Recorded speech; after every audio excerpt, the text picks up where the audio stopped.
I pointed to like an elephant, something they would know, and I said, "What's this?" And they all went, "What's this?" And I was like, well, we're still figuring it out. And then even times I'd be like, and they'd all go, and I'd do my little hand motions. They were doing it too. It was such a sweet moment, but that was the village, and I remember getting to the story that we just kind of showed, and it was Jesus, sitting on the ground Save that till the end. Okay. Never mind. It's like the last picture. Okay. Okay. Go to the next one. We got some kids. Looks like they're in a sack race. Yes. Where is that at? Lisa came prepared with lots of little fun things for the kids to do. This is at the Monduli Jude Church as a preschool there during the week called Green Hope. And Danny and Tabitha went to go check out all the children who some of them were very sick, and it's heartbreaking. But they have so much joy that you would think they had everything they could ever ask for. And it's you walk out of your car, they run to you, holding on to every part of you, just smiling, and they'd thumbs up, because that's how we could communicate, lots of thumbs ups. But while they were doing the medical side of it, me and Lisa got to, be in the classroom with these children, and, we taught them songs, sang songs. We got to do little stations. We call them centers here in America. We got to do some of those. Yeah, these are some of the kids. And the first thing that we saw when we pulled up was they were eating breakfast. And it was porridge, and looking at it's hard to imagine that this is what they were excited to eat. And they ate every bite. And they used their little hands, and they wash their hands in the water that they're drinking. And it's hard, but they have something in their heart that I don't think any of us could ever have. And it's just this indescribable joy that it comes from the Lord. What we got, the next picture, is that from the preschool? Yes, these are the preschool students. And some of my mom's students at Mars Hill, she was talking about how I'm going. And all her fourth grade students, I think there's 53 of them. 53? Well, there was 53 students at the preschool, so it was like almost perfect, just had to make a couple extra. But all of her students made bracelets for these preschool students, or the bright bracelets you can see in the picture. And she had the students put their initials on the bracelet, and we translated to them that these initials on your bracelet is a child in America that's praying for you. And so that was special. I thought one of these, I can't remember which one. One of them, I could zoom in, I could see one of them had a little Jesus in their hand. Oh, yes. I think you handed some out, didn't you? I didn't we didn't have enough, but they didn't have, like, when we were doing centers, we had one of them that was like little cars that they could play with. Well, we didn't have people, so in their little town, everyone was a little Jesus that they would play with. Is that, go back to the one, Gina, go back one. Is that where they're eating lunch? Yes, this is lunch, and it's beans and maize, which is corn, beans and corn. They eat it with their hands. All of them clean their plates. There's not a single piece of food left. Okay, I think the next 4, maybe 5 pictures are pictures of you at the Alpha Omega school. Again, for those of you who don't know, to just you tell. I'm not going to tell it. I just made eye contact with Nancy, so I'm like, whew. Alpha Omega was started by Danny and Nancy. You explain it. Well, I don't know everything. I just know they established a school there. The clinic came first, yes. And then they established a school. It's our ages. It would be like 8th grade to 11th grade. Yeah, and when I heard, I was like, okay, there's preschool, yes. I love the younger ages, but high school, I was like, man, I just prefer the younger ages. And, of course, here's me not thinking that God's going to work through that with me. These girls became so special to me. Okay, I'm sorry. I'm talk about this. I'm going to start crying, too. I just got back Thursday. I need to tell a joke or something. Yeah, go do something. Okay, well let's look. What else we got? Don't just flip through them there. Here's us. We made bracelets. I bought a little camera from Walmart, the little disposable kind. They thought that was the coolest thing in the world. They took so many pictures. Every time I turned, I don't even want to print these out. It's just some weird angles of me taking all these pictures on those disposable cameras. But the girls are the same way the children are at the preschool. They have just this joy about them that you want. It's hard to Talk, I think you said, I know you went there and taught some. I guess the school is right, literally, I'm going to say right beside. You can walk, walk to from the Danny and school Nancy's house to the school. So Sadie could just walk over there. And so you did daytime, taught things during the day, and then I know you said you went back at night. You had a devotional every night. Yes, they had devotional every night, and that's mainly what I went to. But what's so neat about Alpha Omega is the students are very involved. And the devotional was, Haley spoke a few times, Jonathan spoke once. Go back one. Is that Haley speaking to the kids? Yes, that's him speaking. We had it outside that Again, day. for those that don't know, another Haley. one of our missionaries we support in Zimbabwe, Haley Malangani, that y'all have met. We interviewed he and his wife in class back in November. Haley and Dorian got to go and be there, and Dorian spoke at the graduation. So they were able to be there as part of this trip, which was really cool to have Haley and Dorian and Danny and everybody together. Nancy, I'm sorry.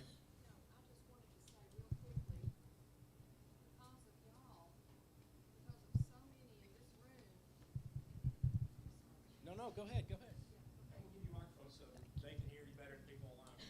Yeah, I just wanted to say. It's on. Just hold it. Okay. I just wanted to say, because of so many of y'all in this room now, it's really the Lord that established this school, not us. But now, the 8th through 11th grade, which is kind of junior high, or used to call it junior high long ago when I was in school, to high school. Then now, because of so many of y'all, now 12th and 13th grades have been established there. And those are pre-college, pre-university grades. And now there are students going to that. Those are called, that's advanced level. And there are just so many going into professions because of so many of y'all. These kids are from cow dung and mud huts.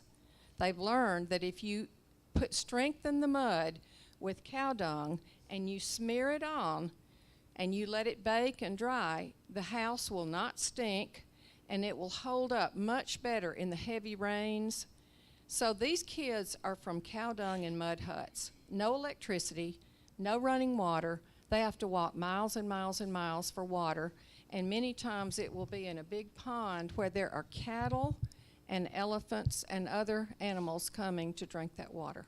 So you can imagine the diseases that they encounter.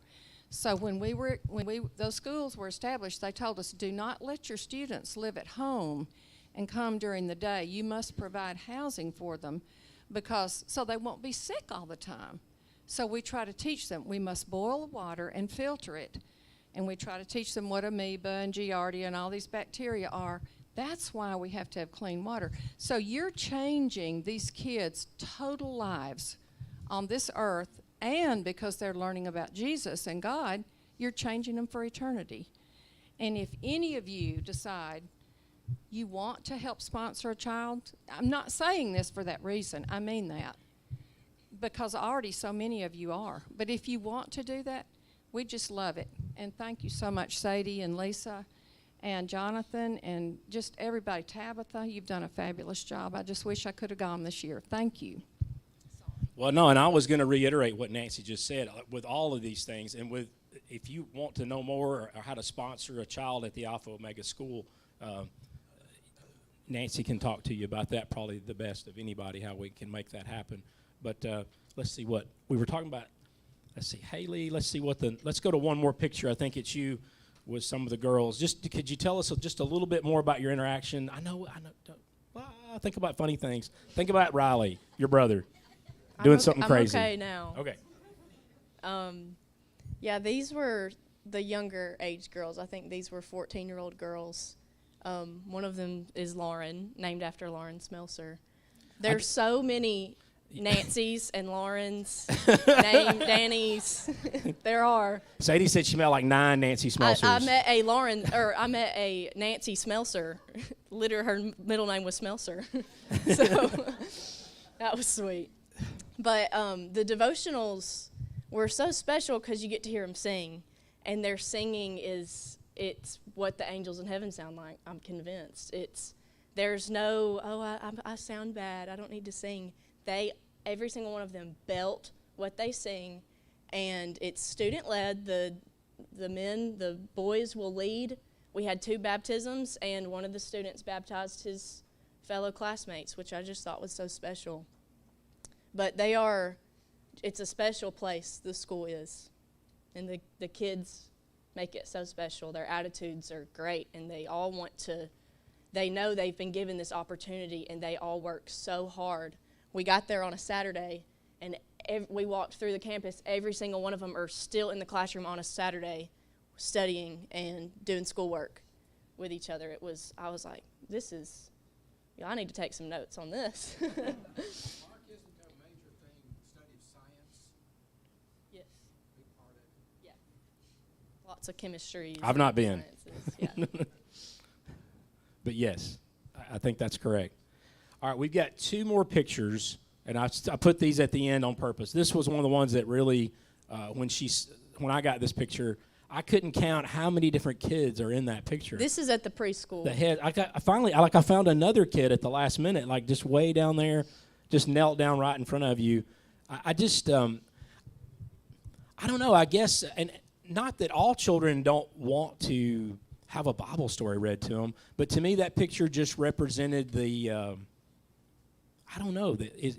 the yearning, that's such a weird word. Like they just really wanted to be there. They want to know more. And a lot of times these kids, who knows if they've ever seen a picture book, a children's picture book of how we can picture in our heads because we grew up watching videos and looking at stories of, what things might have looked like in the Bible times. This might be the first time they've seen a picture book and had a Bible story read to them like this. And I had a translator here.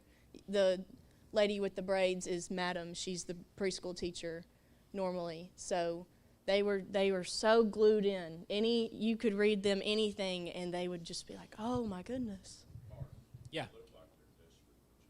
It does. Yeah. It does. It does. It looks like it in that picture. I guess that one, Sadie sent us dozens and dozens of pictures, and I know they took hundreds. But again, I hope if you have more questions, way more we can do in 30 minutes on a Sunday. But if you'll talk to the people that went. Let's just do this last picture. This is the one I wanted you to talk about. I wanted to save it till the end. Yes. This was on your birthday. Yes, this was my birthday party right here. I had started telling this story. Do you want me to tell? Yes. Okay. I just wanted I wanted to end. You have to end with a whoop. Okay, I don't know if that's a whoo. But they'd brought me this wooden crates for all of us to sit on, but I'm not medical. So they brought mine out into this little field and they set it down, and then I sit down on it. Wait, I'm sorry to interrupt. Real quick. Early on, before Sadie went, it was like medical, and I pass out at the side of blood, and what am I going to do? And I just kept saying, well, I know there'll be kids there. There has to be kids there. You can teach kids. God made this trip so clear that I know this was where I was supposed to be. And once I got there, I was like, okay, I know why this door opened. But I sit down on this crate, and these kids just circle around me, and you can see this little itty-bitty kid right here in the yellow holding the staff. That's for herding animals. They start them young. Like, you will see kids that you just have to hold on to when they're out in public. They go on their own and herd sheep and cattle because that's just their way of life. But they took a break, and they came, and I sat there. These are the students the children that just repeated every single word I said in that storybook. And I remember getting to the part in the children's Bible where it shows the picture. It shows the picture of Jesus sitting with the children just like that. You're trying to make me cry. I'm Make me not. talk about this stuff. No, but I just thought when you told us that, you said, and you were not that I'm Jesus, that's what you said, but I just felt like this is what it would have been like. The kids came and just surrounded him. It was just like a little God wink, just seeing that picture with Jesus, with all these children, and it's a step out in faith doing something like this. being away from home that long, and it was just like, I know this is what God had, the verse, for such a time as this. Like, I know this is why I was supposed to be here, just reading to these kids, even though they have no idea what I'm saying. But I know they could see what is inside of me, and to see that we took time out of our lives to come pour into these kids and help their adults medically and even the children. But it was very special to me. It's a special day. All right, last question. We haven't really stuck to this outline. That's unusual for me. I'm all about the outline. All right, from Cross Point to Antigua to Tanzania, maybe just talk to the class or just comment. You got these Mark 10 verses.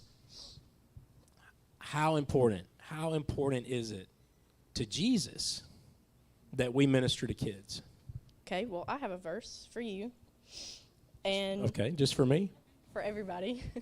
This is like when I started working with the kids at Cross Point.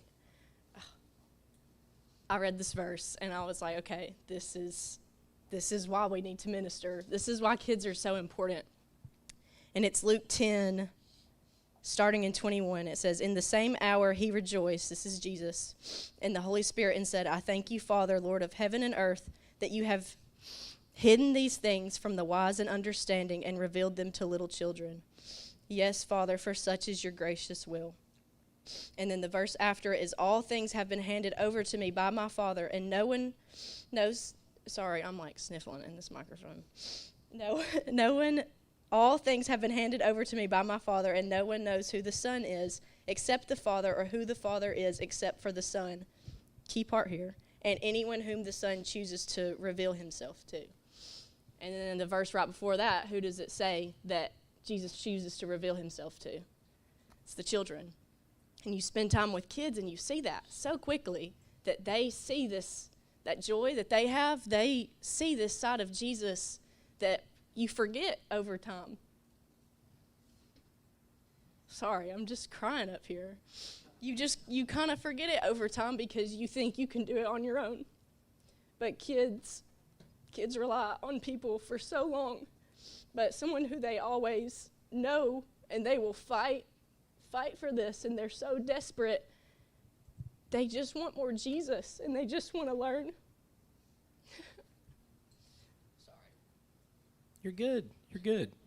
They do. I mean, it's obvious. The love and the kindness and the compassion, all the characteristics when we have talked about Jesus over the last 11 weeks, it's in kids. Kids aren't perfect. We had a little 4-year-old that we love and keep at our house a lot just last week, and we offhandedly mentioned that Riley, our son, wasn't feeling good, and the very first thing out of her mouth was, "Well, we need to make him a card."